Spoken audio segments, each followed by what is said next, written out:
はい、ダークソンです。約ね、2年ぶりにビフカのニュープの冷水来てみました。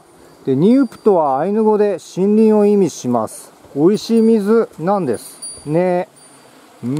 上流残留物。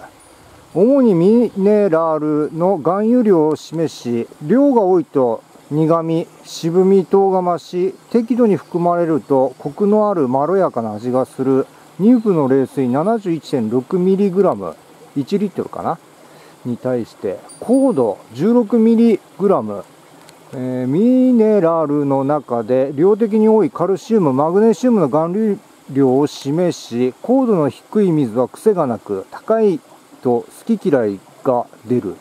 へえ、そうなんだ。じゃあ行ってみようかな。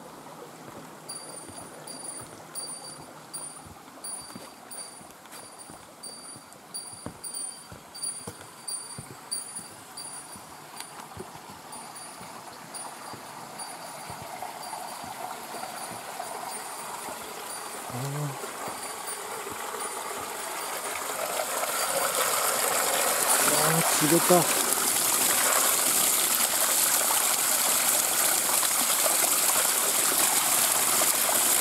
ごい量だな。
はい、ニュープの冷水、しばらく行ったら滝見つけました。お、こ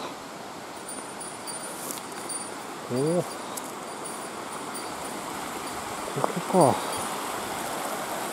ああ、なるほど、こっちから行くんだ。